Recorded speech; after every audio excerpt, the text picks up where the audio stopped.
I want to make this video about Trump reinstating sanctions on Iran, and also economic sanctions and how to stop him, because what the United States wants to get into a war, a foreign war. Their economy is completely busting out, and the stock market is crashing. There is infeuds between politicians, and I think that's what they want. They want a war that they could hide their mistakes in the past, and keep their jobs and stuff like that. And well, if you are a Russian or Iranian and you are looking at different scenarios of how a war would work out, you would hope that it will not become nuclear war, because then millions of people will die. I don't think that people like Bolton or previous State Department officials like Cheney or what's that guy's name? Anyhow, I don't think they would care if millions of people died, millions of Americans died, or Russians. I don't see them taking any action, because in a nuclear war scenario, there isn't really any place that you could go and hide. There isn't. The atmosphere will drag all the nuclear fumes everywhere. Okay, a lot of places will get affected, and then the devastation and aftermath would be so catastrophic. It will damage our planet. I don't know, beyond repair, or I mean, I think that from what I see in Russian news, RT, for example, I see that Shugo goes around and talks to the defense chief of many countries. It looks like he's trying to get the assurance that they will not participate, or they will not fire back nukes at the Russians. Then, but I don't think the Americans care, because their government is so divided, and also they're so used to threatening other countries. They never think, hey, something very drastic could happen. But it would be nice if, for example, the Russian foreign minister, or Iran's foreign ministry, or China's foreign ministry would have some kind of secret negotiation that yes, we are going to have a war, we are going to kick your ass, you have provoked us enough, but would you like to have a negotiation that this war would not become nuclear? We will not push the buttons on each other, and it will simply be that conventional war. We will blast your soldiers and your ships out of the to Kingdom Come, and if we grab you, you're gonna go on the gallows, something like that. If you like something like that, at least save the populations or population centers, because say for example there was a nuclear attack and it was very limited. Say there was attack by Russians on Capitol Hill and also on New York, or New York and San Francisco. Say so they wanted to just simply disable this system. Then the aftermath would be so devastating, and then there would be a desire for revenge, and then it will escalate into wider areas, no matter what, who says what, and then that's just like having what they call it, surprise attack that was widespread everywhere. Say, for example, the Russians had a surprise attack and killed off most of U.S. military in all their bases. I mean, they have satellites, they know where everything is at. That's just the same thing. That's just the nuclear war with one guy pulling the plug first. So that's the only thing that might save them, or then it could also be the Americans doing that. And then there is always ships, there's always submarines that are nuked. Then it will escalate too in that scenario too, and it will become widespread everywhere. So I mean, it will be initially valuable to have some kind of agreements or discussion that, hey, this is not going to escalate because we are, and then another scenario would be that both sides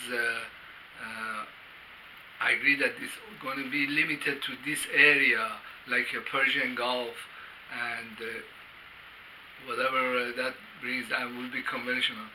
But I think that the level of provocations on the part of the Americans and like Israelis and Saudis is to such an extent on sanctions and military actions and threats that we have already crossed red line. We have already crossed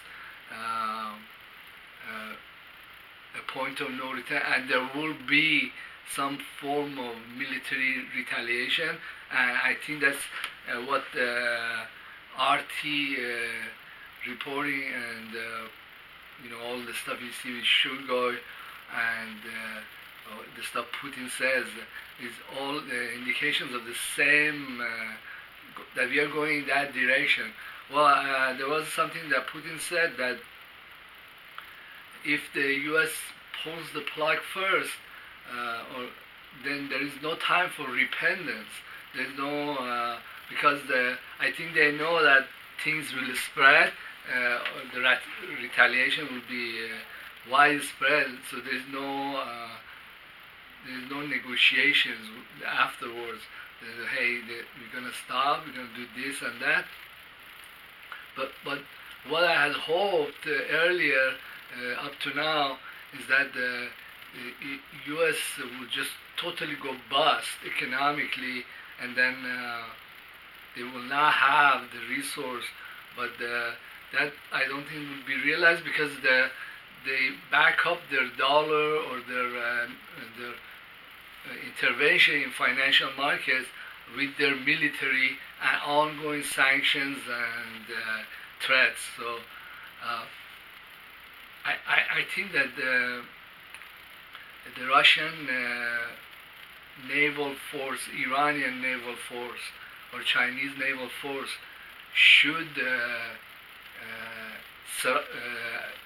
confront the U.S. ships, either their warships or smaller vessels, and also commercial ships that are destined for United States or help Americans to first board the ship, arrest everybody, and then confiscate the entire ship.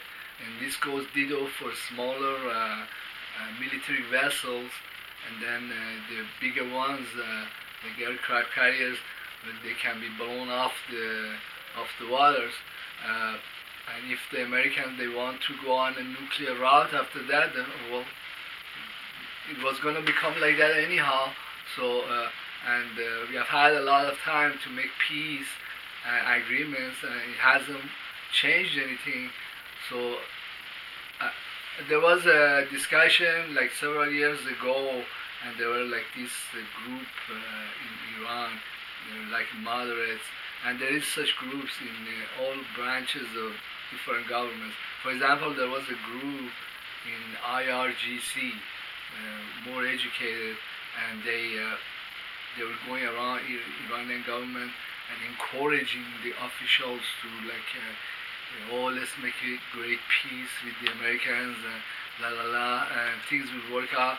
And then Khomeini came out and said that these these things will not stop, these sanctions, these provocations, and there will end up in a either a naval warfare or then if it gets out of hand, a nuclear. Well, then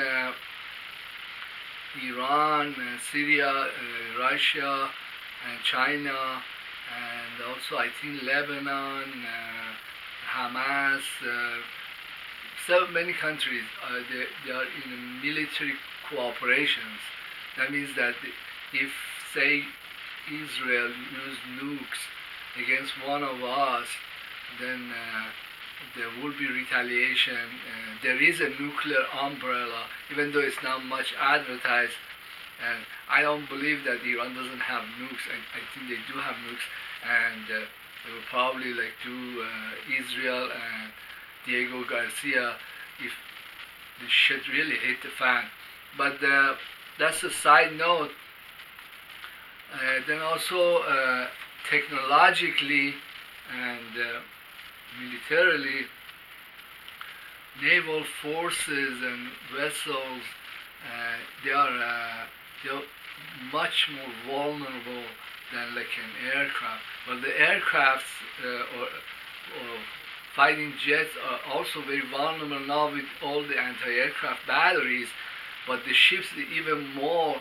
And if you study the international law that governs the ships and maritime routes and how to continue to do business and function, you see that these laws, they're very cognitive. They recognize, hey, these vessels are very vulnerable. Like the Germans, the U-boats, they sank so many ships that the British had, and basically the Britain was alive because it had the empire and could ship goods and services or goods and products either in and out of Britain.